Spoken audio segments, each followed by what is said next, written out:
Chapter 14. By the time I got to my office, it was 10 after 2 a.m., and I was nearly as tired as a farm dog. Spike, whose apartment is directly above the bookstore, had decided to come to Sue's, and I had wound up filling him in on all the later parts of the story that I had already told to Sue. And then I had to tell it to James, because James, who seemed unfathomably in love with Antoinette, had been a bodyguard at her door. I felt like the Ancient Mariner, a terrible old sailor in a terribly long poem who keeps telling the same story. After that, we'd kicked it around. We'd finally, unanimously, agreed about Mary Beth, that she was totally uninvolved, and that fate was a fickle force, a kind of imp, that had led me to exactly the right place, but for exactly the wrong reasons. After that, we called it a night. So now I stood staring at the cracks on the office wall. No writing was on the wall, no message, no clue, no answers, no zip. There were only the nagging questions. I thought about nagging questions. The news questions. Who, what, where, when, and why. The big question marks that every reporter is supposed to ask and then determinedly try to answer. Well, I was batting 4. I knew who, as in who had abducted the missing Sandy. It was John Casey Jones. I knew when, 5 p.m. I knew what, as in what was the purpose behind the nab. It was bread. It was $40,000 of baked dough. And I was even approaching why. The why was a mix of emotions. Anger, jealousy, greed, or some mixture of greed and need, topped with cravings for twisted justice. Human motives are never neat.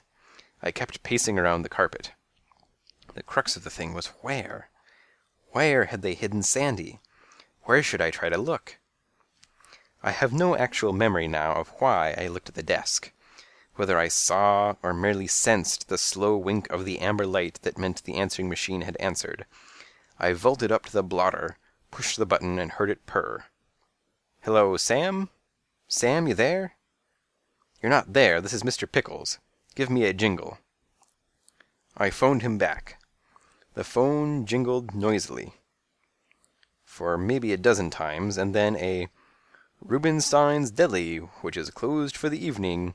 We regret the inconvenience, so you're talking to the cat. This is Pickles. Can I help?" I said, "Pickles, this is Sam. Do you remember something?" "Yes. I remembered something much better than you remembered something." "I forgot something?" "Rosie said she wanted some chopped liver. Never mind that I've got arthritis. Never mind it was 2 trips. A little sugar pussy like that wants a helping of chopped liver, I deliver." "Very good. What was the whole point of your message?" "My point," Pickles said, "is I forgot about the man. The second man in the tan van." I felt my nails dig into the blotter. Very calmly I said, "Go on." "Well, the first man in the van was the fellow that tackled Sandy. That's the fellow I told you first. But the second man was the driver. I forgot because I only saw a little part of his arm and just a peek at the side of his head. But I can tell you about his arm. That arm was a nasty arm. That arm was a regular army, like a maple tree for an arm. Big, wide, major muscles. Wearing yellow." "A yellow coat?" I decided a yellow sweater. "Red hair." "Yellow sweater, red hair." I was too numb to panic. "Did you notice anything else?" "If I did, I wouldn't remember. I remember, I'll give you a call. Right now, I got a call from nature. I gotta go." Click, buzz. He was off the phone. For a time, I did nothing. Didn't move, didn't think. There was nothing much I could think about.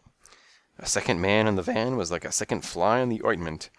And besides, I was ready to drop. It was 2:37.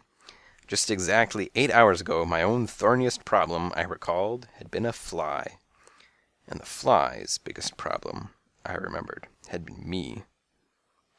I went over to the windowsill and looked at his tiny corpse.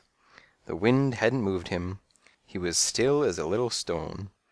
No problems, no regrets. He just slept the big sleep, not caring about the loves, hates, and crimes of the weeping world. I gathered him gently in the underside of my paw, and then buried him, respectfully, in Honaker's pot of ivy. Then I yawned endlessly and tumbled into a sleep.